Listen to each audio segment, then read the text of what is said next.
The sun had barely climbed above the jagged hills when Jesse Coulter rode into the valley, dust trailing behind his horse like a memory of war. He had spent the past 2 years drifting from one town to another, fixing fences, breaking horses, and trying to forget the sound of gunfire. But out here, near the Big Horn River, the world seemed quiet enough that maybe even a man like him could find peace. As he reached the riverbank, Jesse caught sight of something that made him pull hard on the reins. There, knee-deep in the water, was a young woman. She stood with her arms wrapped around herself, shivering, her long golden hair tangled and wet. She had no clothes on, none that he could see, and beside her on the rocks lay a torn dress, shredded as if by hands desperate or cruel. Jesse turned away immediately, his face burning, but the woman's voice stopped him. "Please," she said, her voice trembling like the river itself. "Don't go." He glanced back, careful not to stare. "Ma'am, looks like you've had a bit of trouble." She nodded, tears mixing with the sunlight. "They took everything. My horse, my bag, my clothes, even my Bible." Jesse's jaw tightened. "Who did?" "2 men. One had a scar on his cheek. The other laughed the whole time. They said they'd teach me a lesson for traveling alone." Jesse dismounted slowly. "You from around here?" She shook her head. "I came by stagecoach to marry a rancher in Dry Creek. His name's Samuel Hart. I never made it that far." The mention of a mail-order bride hit Jesse harder than he expected. He'd heard of women who came west with nothing but a name on a piece of paper and a dream stitched into their hearts. Some found love. Others found misery. "Wait here," he said, though she clearly couldn't go anywhere. He pulled off his duster and held it out, keeping his eyes to the ground. "Put this on," she whispered. "Thank you," her voice breaking. Jesse led his horse closer. "We'll ride to Dry Creek. You can tell the sheriff what happened." "Will you take me there yourself?" she asked, her voice small but steady now.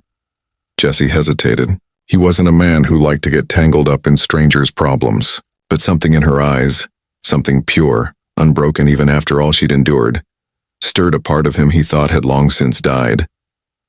"Yeah," he said quietly. "I'll take you." As the day wore on, they followed the dusty trail east. The woman rode behind him, clutching the coat tight around her. When she finally spoke, her words came in a whisper. "My name's Clara. Clara McCain." "Jesse Coulter," he replied. She smiled faintly. "You sound like a man who's seen too much." Jesse didn't answer. Instead, he looked ahead to where the plains stretched out forever, and the air shimmered with heat. As evening fell, they made camp beneath a cottonwood tree by the river. Jesse gathered wood while Clara sat silently, her eyes lost in the firelight. When the first stars appeared, she spoke again. "Do you believe people can change, Mr. Coulter?" Jesse looked into the flames. "Depends on what they've done. And if they've done nothing wrong, just been hurt too many times." He turned to her then, and for a long moment neither of them spoke. The wind whispered through the leaves like an old ghost. Finally, Clara said, "Those men, they said I'd never make it as a wife, that no man would want a woman who's weak." Jesse's voice came low and rough. "You ain't weak. You're still here." Her eyes glistened. "You talk like someone who knows about surviving." Jesse nodded once. "Yeah, I know a bit about that." The fire cracked between them. Behind it, the darkness felt alive, as if the plains themselves were listening. Just before dawn, Jesse heard horses in the distance. His hand went to the revolver at his hip. Clara stirred, frightened. "What is it?" she whispered. "Trouble," he said, standing slowly. The riders came fast, 3 of them this time. Jesse recognized the scarred man from Clara's description. "Morning, cowboy," the man shouted. "Seems you picked up what belongs to us." Jesse's eyes narrowed. "She doesn't belong to anyone." "You sure about that?" The man sneered. "She's a runaway. Lied her way across the territory. We're just collecting what's owed." Jesse stepped forward, his voice cold as iron. "Get back on your horses and ride. Now." The man laughed. "Or what?" Jesse didn't answer. The gun spoke for him. One shot, clean and fast. The bullet kicked up dust inches from the outlaw's boot. The laughter stopped. "Next one ain't for the ground," Jesse said. The scarred man's grin faltered. After a tense moment, he spat in the dirt and turned his horse. "This ain't over, cowboy." Jesse watched them vanish into the pale morning light. When it was quiet again, Clara came to his side. "You could have killed him." Jesse holstered his gun. "Yeah, but I'd rather save bullets for when I have to." She looked up at him, and something shifted in her gaze. admiration, fear, and something else neither of them could name. As the sun rose over the plains, Jesse knew one thing for certain. Whatever lay ahead, this journey to Dry Creek was going to change them both. And in that quiet dawn, with the river glinting like liquid silver and a woman's fragile hope beside him, Jesse Coulter began to remember what it meant to care again. The sun bled across the sky like spilled paint as Jesse Coulter and Clara McCain rode east toward the little frontier town of Dry Creek. It was a lonely place, or so Jesse had heard. A settlement of maybe 24 buildings clustered along a dusty street, surrounded by endless prairie and the whisper of the wind. But for Clara, it was the end of a journey that had already cost her more than she could bear. The morning light shimmered over the grasslands. The air was cool and sharp, carrying the scent of wild sage and river mud. Clara rode behind Jesse, holding tight to his coat, her cheek against his back. Neither of them spoke for a long while. The only sounds were the soft thud of the horse's hooves and the occasional cry of a hawk circling overhead.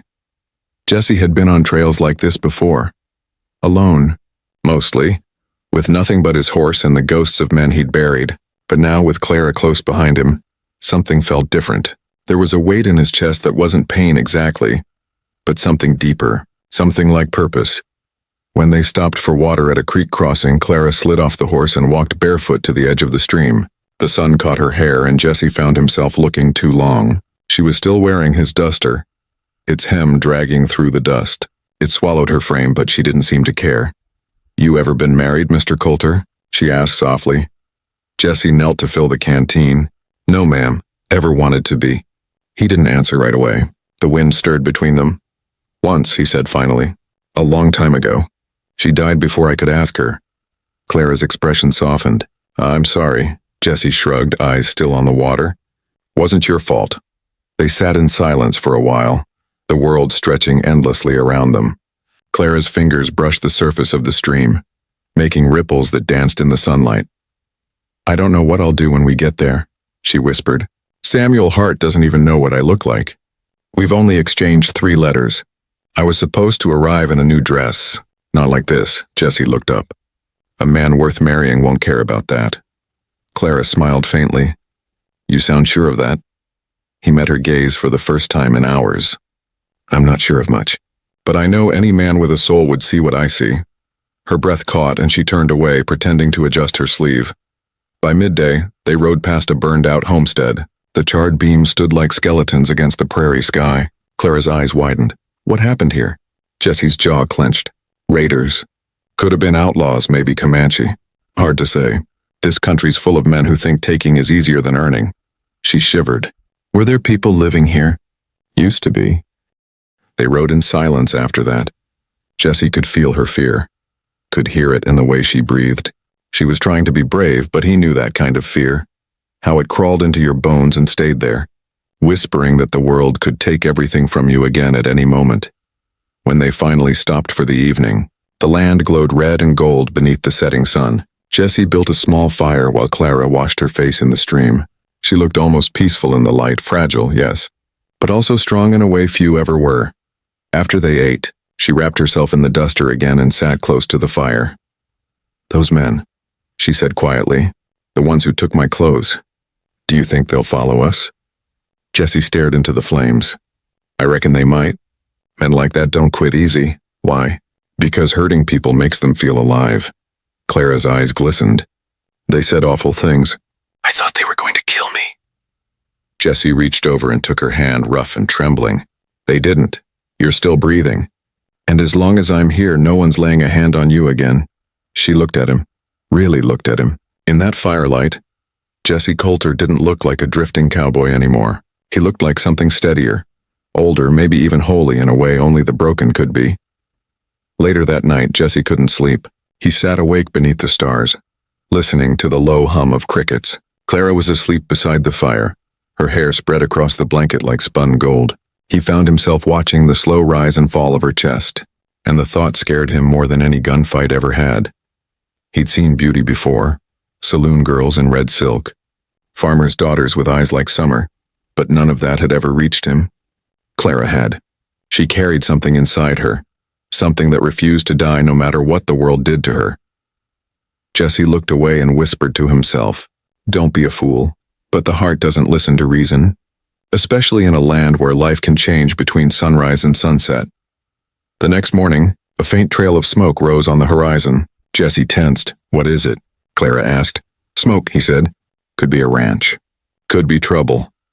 As they rode closer, the faint smell of gunpowder drifted through the air. A wagon lay overturned by the road, its wheels splintered.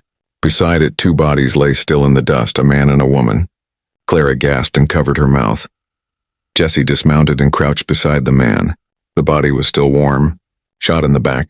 "Who would do this?" she whispered. "The same kind that came after you," he said grimly. He scanned the horizon. Fresh tracks led north. "3 horses, we keep moving," he said. "Fast!" As they mounted up, Clara reached for the woman's hand and closed it gently over her chest. "Rest now," she whispered. "The Lord's watching."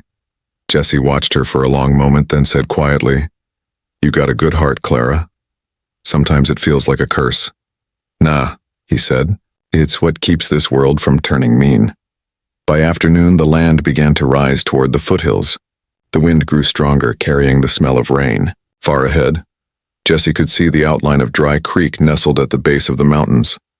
Tiny and sun-baked, a speck of life against the endless wild. But before they reached town, a gunshot cracked through the air.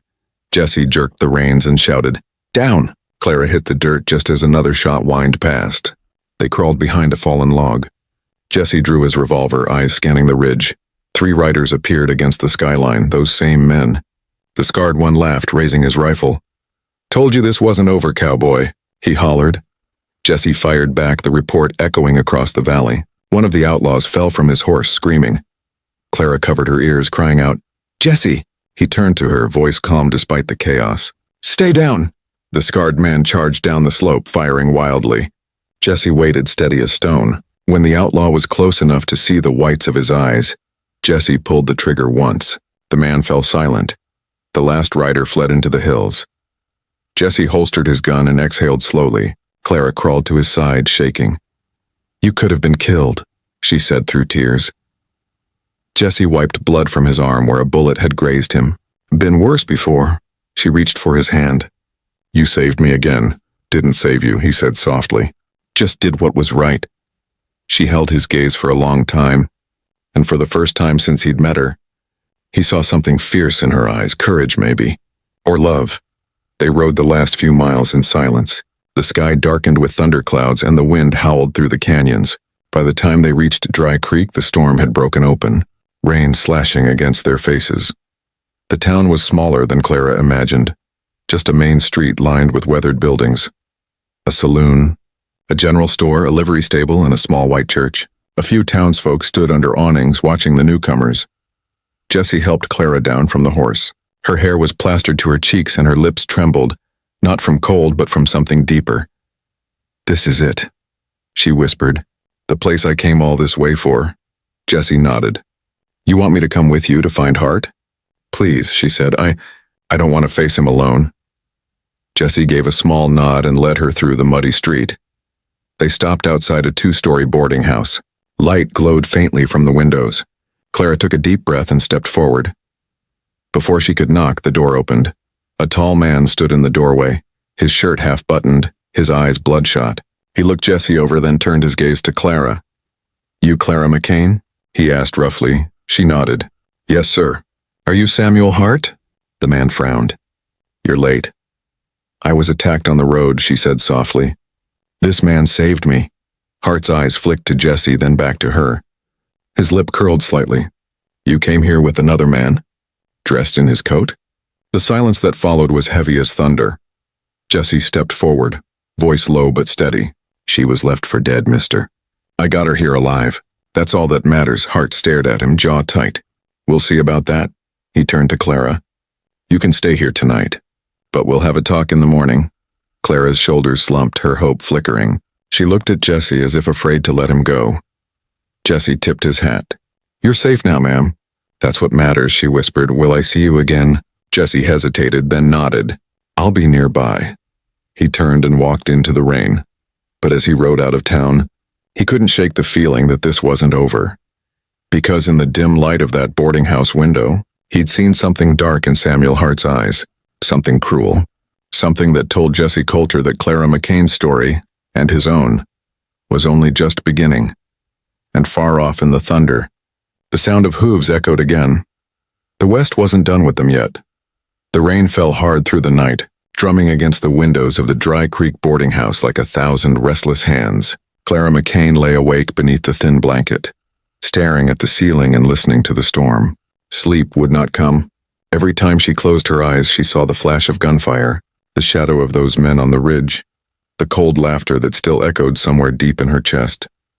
She thought of Jesse Coulter riding off into the dark, the rain washing the blood from his arm. There had been something unspoken in the way he looked at her before he left, something that felt safer than any promise she'd ever been given. But she had come west for a reason. She had come to be a wife, and now that she'd reached the man who'd written her those kind, careful letters, she meant to keep her word, even if her heart trembled with doubt. Downstairs, Samuel Hart was already awake. Clara could hear his heavy boots on the floorboards and the clatter of a chair scraping against the wall. She rose quietly, dressed herself in a plain calico dress the landlady had lent her, and went down to meet him. Hart sat at the table, his elbows planted wide, a cup of black coffee steaming in his hands.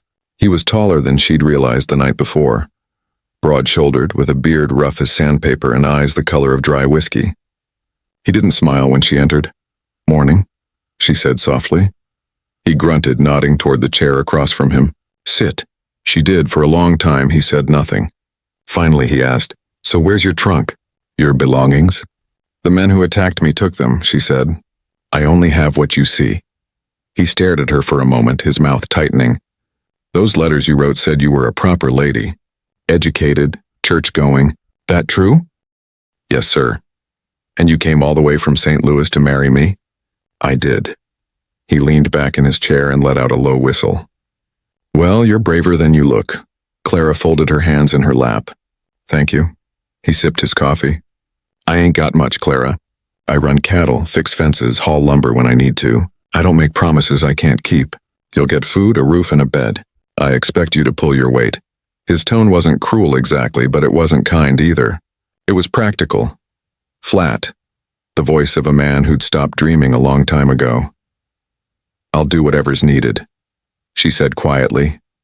He nodded. "We'll ride out to the ranch tomorrow." She hesitated. "And today?" His eyes narrowed slightly. "You can start by proving you're not as helpless as you look." That day, Clara scrubbed the floors of the boarding house, fetched water, and cooked supper. Hart watched her the whole time, not with tenderness but with the cold appraisal of a man sizing up a purchase. By nightfall, her hands were raw, her back aching and her spirit heavy. Still, when she climbed into the narrow bed, she prayed, not for herself, but for Jesse Coulter. Somewhere out there, he was alone beneath the same sky. She hoped he'd found shelter, that the wound on his arm had stopped bleeding. She told herself she'd never see him again, and yet some part of her heart whispered that she would. Jesse, meanwhile, hadn't gone far. He made camp a few miles outside town, near a grove of cottonwoods. His horse grazed quietly nearby while he sat by the fire, sharpening his knife. He told himself he'd ride north in the morning, head toward Montana Territory, maybe find work with the cattle drives. But he couldn't. Every time he closed his eyes, he saw Clara standing in the rain, her face pale and full of something he couldn't name. He'd seen plenty of women come and go in this life, but none had stayed in his thoughts like she did. He tried to shake it off. "She's married now," he muttered. "You did your part." Still, his gut twisted with unease. He'd seen the way Samuel Hart looked at her, cold, possessive, like a man sizing up property. Jesse had known men like that before. They smiled in public and broke things in private. So he stayed, not close enough to be seen, but close enough to hear the wind carry the sound of the church bell from Dry Creek, close enough to ride in if he had to. The next morning, Clara and Hart left town. They rode side by side on the same road Jesse and Clara had taken the day before. Only this time the air was still and heavy.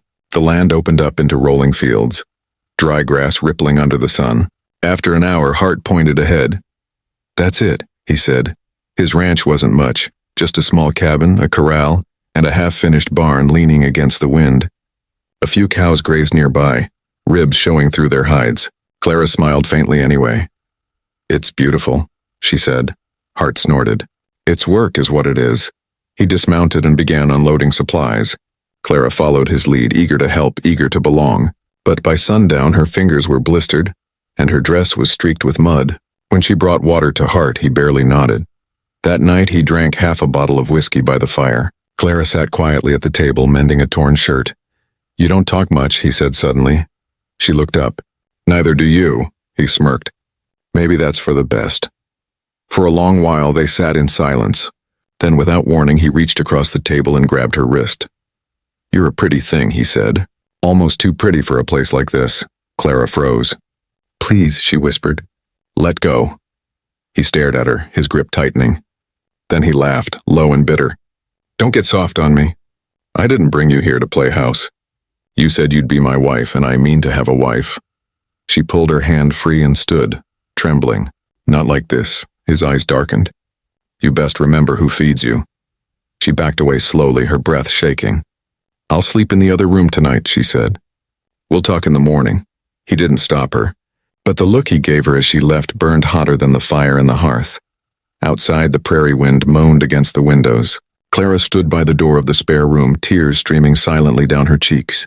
She thought of home, of her mother's hands, of the church bells in St. Louis, of the foolish hope that had brought her west. Then she thought of Jesse. His voice steady and strong. The way he'd stood between her and death without hesitation. She pressed her hands to her heart and whispered, "Dear Lord, if you mean for me to suffer, give me strength to bear it. But if there's still a path to peace, let it find me." The next few days passed in uneasy silence. Hart spoke little, though his temper flared often, especially when the whiskey ran low. Clara worked from dawn till dusk, cooking, cleaning, mending, tending to the animals. She sang sometimes, soft old hymns to keep her courage alive. On the third evening, Hart rode into town for supplies. Clara watched him disappear over the ridge, then sat alone on the porch, staring at the dying sun. Behind her, a horse approached. Her heart stopped. "You shouldn't be here," she whispered as Jesse Coulter swung down from the saddle. "I couldn't stay away," he said quietly.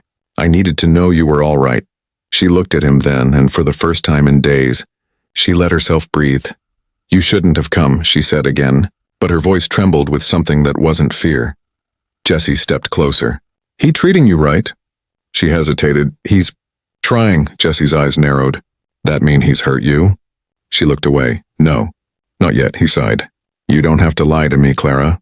Her shoulders shook. "What am I supposed to do?" "I came here to be his wife. I can't just run." Jesse took a step closer, his voice low and fierce. "You can if it means staying alive." She looked up at him, tears shining in the fading light. "Why do you care so much?" Jesse's jaw tightened. "Because you remind me what good still looks like in this godforsaken world." For a long time, neither moved. The air between them was heavy, charged like the calm before lightning.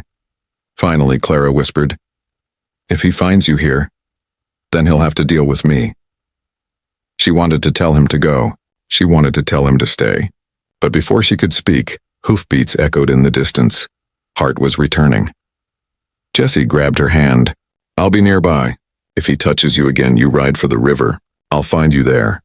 And then he was gone, vanishing into the twilight like a shadow that refused to fade. Clara stood on the porch, her heart pounding. When Hart rode up, his eyes went to the ground where Jesse's tracks still marked the dirt.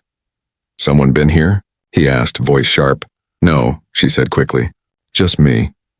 He stared at her for a long time before turning away.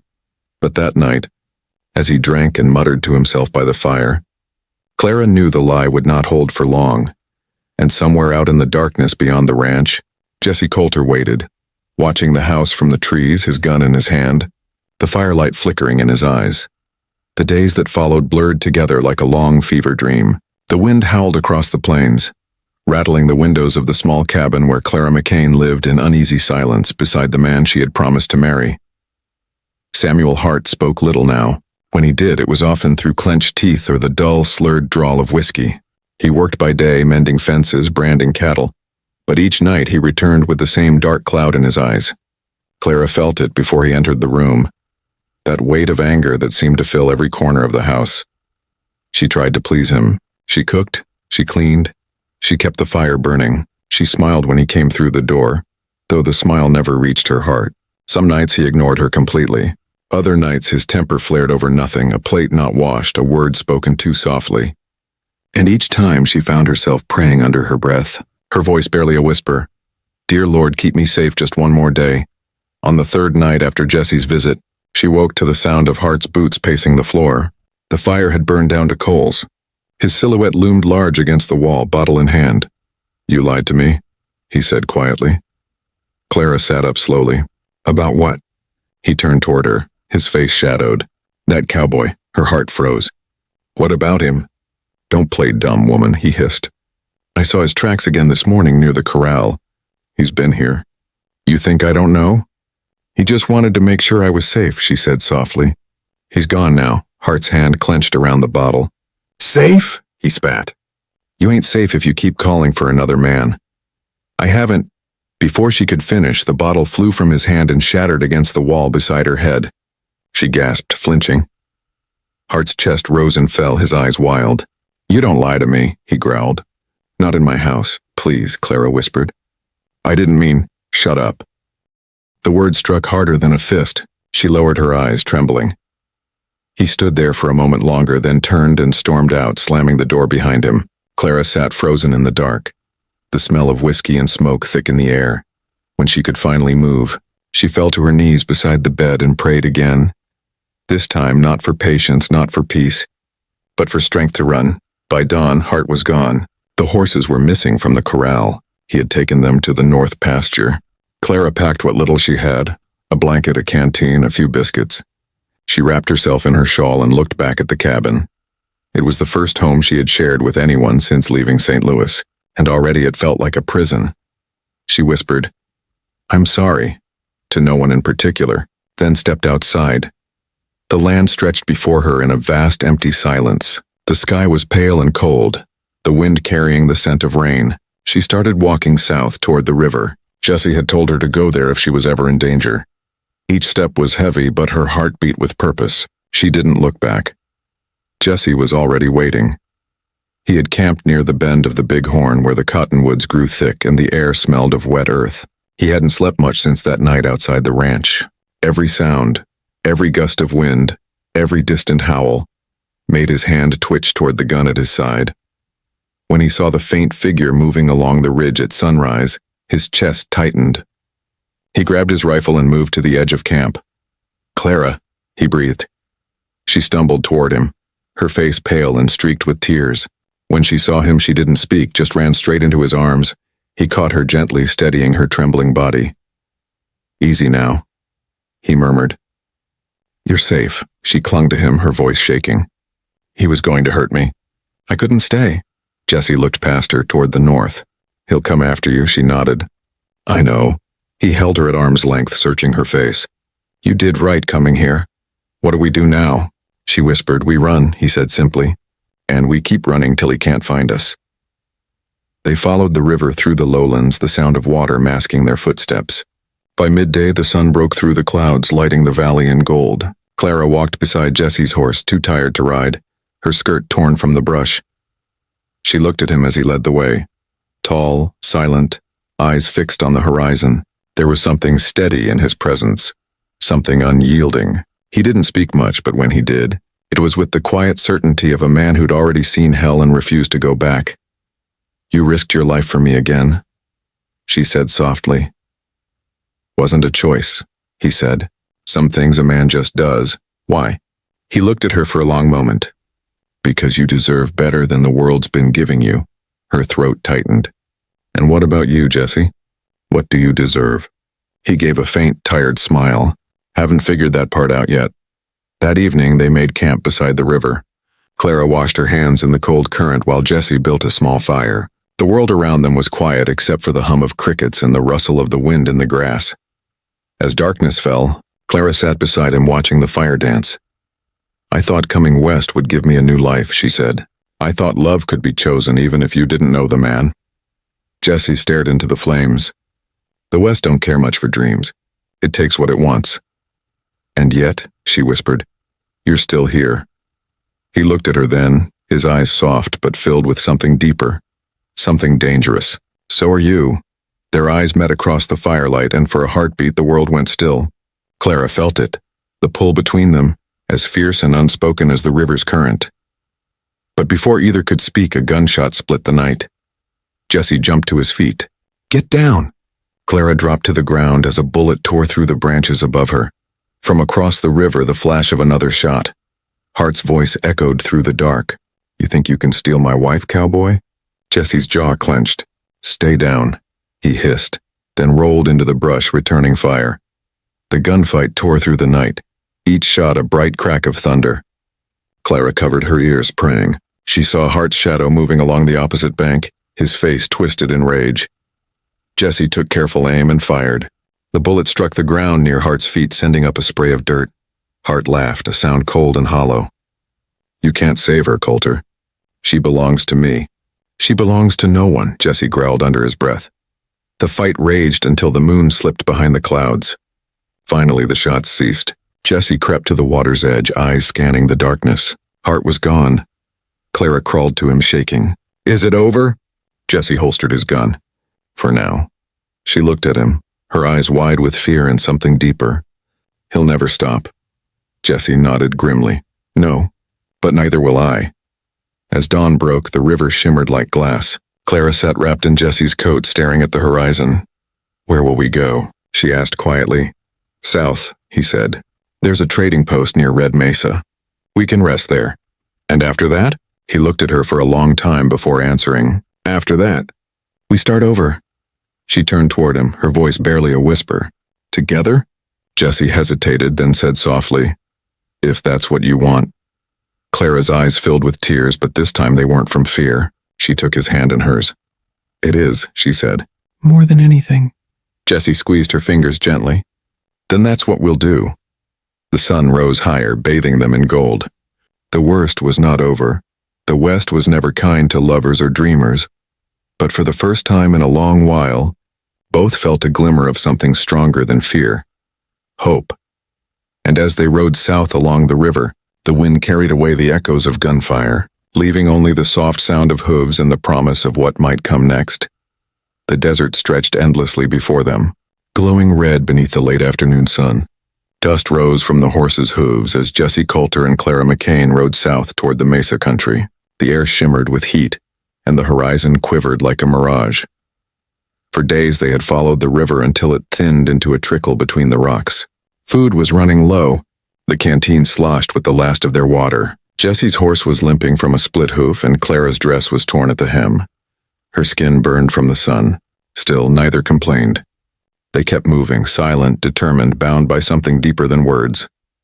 When the mesa finally came into view, rising from the land like a crimson cathedral, Clara's breath caught.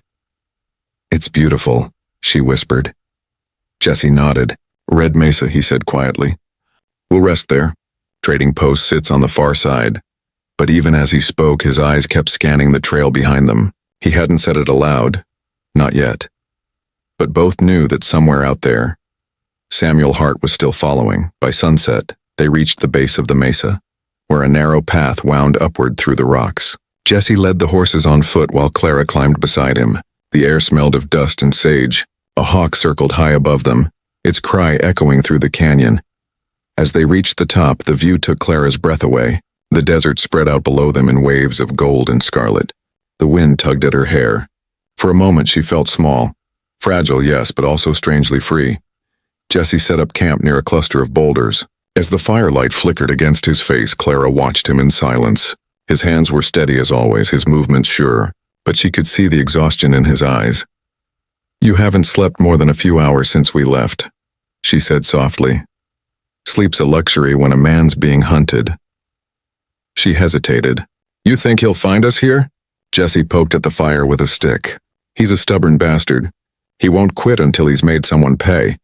Then what will you do when he comes?" Jesse looked at her across the flames. "Whatever I have to." The way he said it made her chest ache. She wanted to tell him she couldn't bear the thought of losing him, but the words caught in her throat. Instead, she moved closer to the fire and said quietly, "You shouldn't have to fight for me, Jesse." He shook his head. "Don't say that. You didn't ask for any of this. The fight was always mine." That night the wind howled across the mesa like the cry of an old ghost. Clara lay wrapped in her blanket, staring at the stars. She tried to sleep, but every rustle of the wind made her heart jump. Jesse sat nearby, cleaning his revolver. The fire had burned down to embers. He listened to the wind, to the faint crackle of the dying fire, to the steady rhythm of Clara's breathing.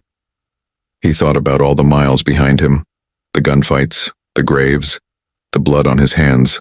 He'd lived most of his life like a ghost, wandering from one sin to the next. But since meeting Clara, the world had started to look different, softer maybe, or maybe she'd simply reminded him that not everything was lost.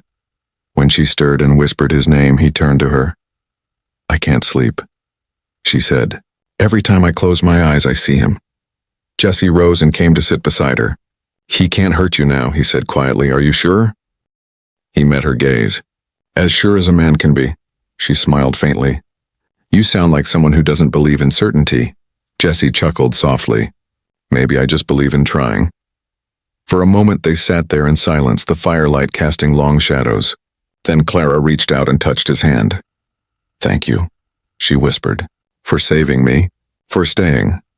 Jesse looked down at their joined hands, rough and soft, scarred and tender. "Wasn't ever gonna leave you," he said. And then, slowly, almost shyly, she leaned forward and kissed him. It wasn't the wild, desperate kind of kiss born from fear. It was something gentler, something real, a promise between two souls who had already lost too much. When they finally pulled apart, Jesse rested his forehead against hers. "We should get some rest," he murmured. Clara nodded, though neither moved for a long while. The first light of dawn painted the mesa gold. Clara was still sleeping when Jesse heard the faint sound of horses in the distance. He froze. "Damn," he whispered. He grabbed his rifle and moved to the edge of the ridge. Down below, 3 riders were winding their way up the trail. At the front rode Samuel Hart. Even from a distance, Jesse could see the gleam of a rifle slung across his saddle. Jesse turned back to Clara and shook her gently. "Wake up." Her eyes fluttered open. "What is it?" "He's here." The color drained from her face. "No." Jesse's voice was calm but firm. "Take the horses and ride east. Stay low along the ridge. Don't stop till you reach the trading post." "What about you?" He checked his gun. "I'll hold him off." "No." She grabbed his arm. "You can't face him alone." Jesse met her gaze, his voice soft but unyielding. "He's not after you anymore, Clara. He's after me. This ends here." Tears filled her eyes.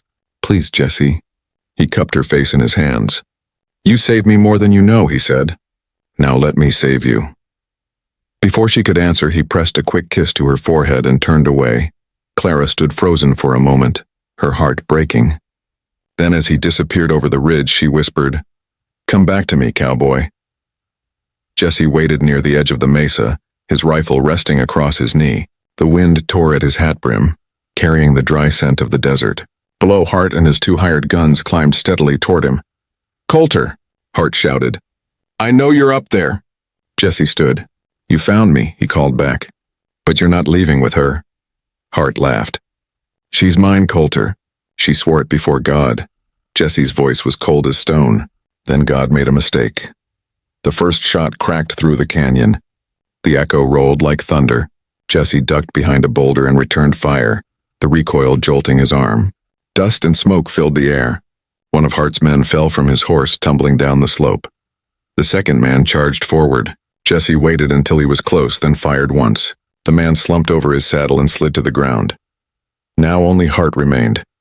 He dismounted and began climbing the last stretch of the trail, his face twisted with rage. "You think you can take what's mine?" he shouted. Jesse stepped from behind the rock, revolver in hand. She was never yours to take. For a moment they stared at each other, 2 men bound by violence, each a reflection of what the other could have been. Then Hart raised his gun. Both fired at once. The shots echoed through the canyon like the toll of a bell. Jesse staggered back, clutching his shoulder. Hart stumbled forward, blood blooming across his chest. He fell to his knees, gasping. Jesse approached slowly, revolver still raised. Hart looked up at him, eyes full of hate and disbelief. "You'll never change," he spat. "Men like us. We're all killers." Jesse stared down at him, breathing hard. "Maybe, but some of us kill for a reason." Hart's head fell forward. The desert went silent. Jesse stood there for a long time, the wind whipping around him, the weight of what he'd done pressing heavy on his chest. Then he turned and began the long walk back to where Clara waited. She was standing at the far edge of the mesa, eyes searching the horizon. When she saw him limping toward her, she ran, barefoot, hair flying, tears spilling freely. "Jesse!" He caught her as she reached him, pulling her close. "It's over," he said softly. "He's gone." She buried her face against his chest. "You're bleeding." "I've had worse." She looked up at him, her eyes fierce through the tears. "Don't you ever scare me like that again." He smiled faintly. "No promises." They stood there together as the sun broke fully over the mesa, painting the world in fire and gold. Below them, the desert stretched endlessly, vast, unforgiving, and somehow full of promise. Jesse brushed a strand of hair from her face. "We've still got a long road ahead," he said. Clara nodded. "As long as it's with you." And as the wind rose and the light poured across the land, they mounted their horses and rode south, two souls bound by love, pain, and the wild promise of a world that refused to be tamed. The sun was setting over the desert when they finally left Red Mesa behind. The sky burned with streaks of orange and violet, the kind of sky that looked almost holy, the kind that made a person believe that maybe, just maybe, the world still held mercy.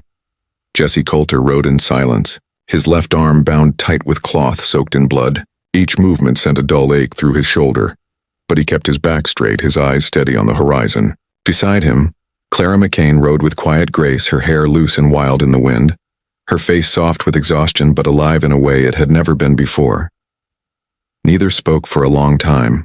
The sound of hooves and the whispering wind filled the space between them. After all they'd endured, the nights of fear, the river's gunfire, the smoke on the mesa, words felt too small to hold the weight of what remained. As they rode, the land began to change. The harsh red rocks gave way to rolling hills, dotted with sagebrush and wildflowers that swayed gently in the evening breeze. The air smelled sweeter here, touched with rain and earth. Jesse finally broke the silence. "We'll reach a small town by morning," he said. "Little place called Willow Bend. They don't ask questions there. We can rest a while." Clara nodded, her voice quiet. "And after that?" He looked at her for a moment before answering. "After that, we figure it out, together." He gave a faint smile.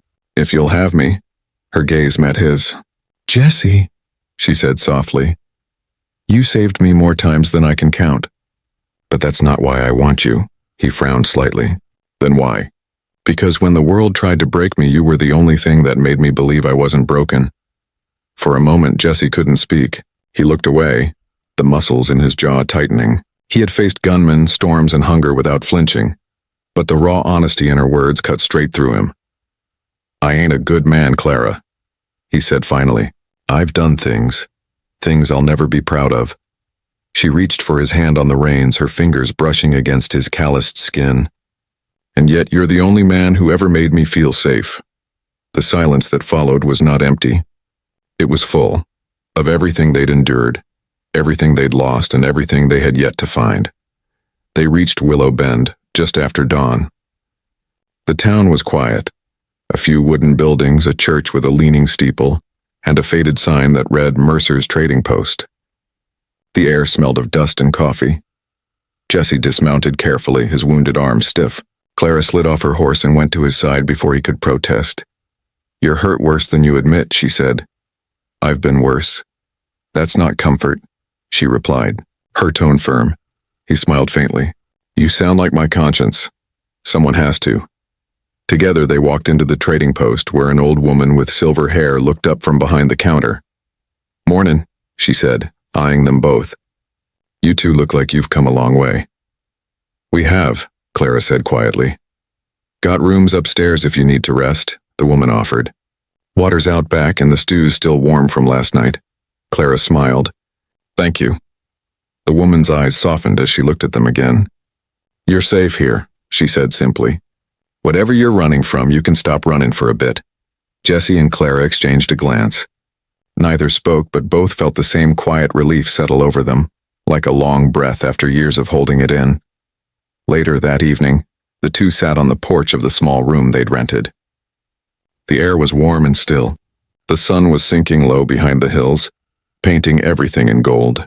Clara sat close beside Jesse, her head resting lightly on his shoulder.